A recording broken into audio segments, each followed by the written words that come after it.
It's Cara and welcome back to Never Skip Brunch. We're chatting DIY basics where I answer all your DIY questions in bite-sized videos so you can dive in and tackle big projects without intimidation. Today, I'll teach you how to measure for a custom frame and the easy way to make a frame out of wood.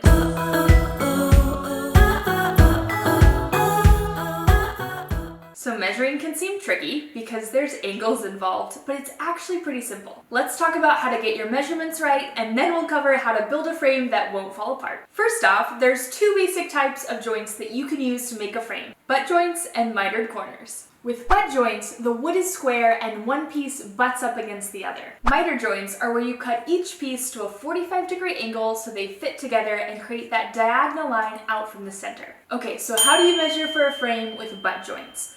Two of the pieces are going to be the exact same sides as two of the sides of your frame. Pretty simple. To find the length of the other side pieces, measure the length of the other side of your canvas and then add the width of your frame boards twice. Are you ready for a hack?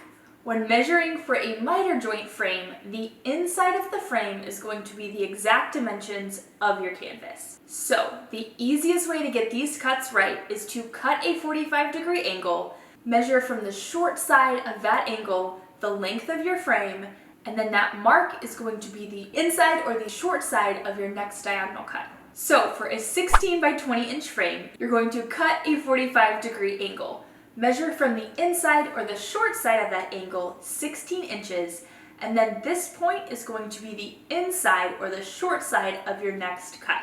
So to cut these, you can either use a miter saw set to 45 degrees or a miter box, which is $14, comes with a saw, and has grooves to help you cut that perfect 45-degree angle. Using a miter box is super doable for frames since the pieces are skinny and we're usually using that 1x2 lumber. So I actually made you guys a free download with pictures and simple formulas to help you measure and get your cuts perfect. I will link that in the description below.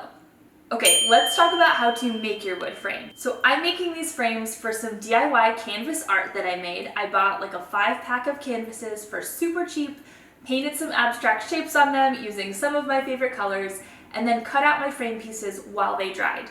After you cut your pieces, you want to lightly sand them smooth, and you want to make sure to dry fit, which is where you line up all your pieces around the frame to check the fit before you start gluing or nailing them together. If you're going to stain or paint the boards, you want to do this after you test fit them to make sure you have those cuts right, but before you attach them.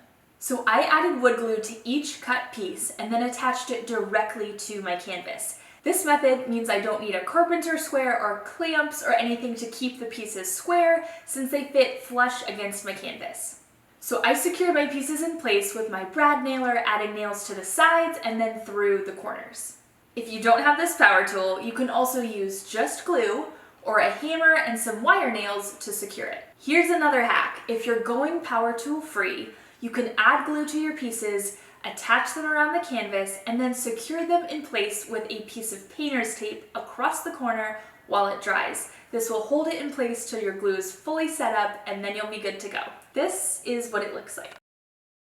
Okay, let me know if you have any good frame hacks or DIY canvas art tips. Leave a comment down below. I would love to hear all of those. If you liked this video, pop that thumbs up and then hit that red subscribe button down below so you don't miss more fun and fresh projects just like this.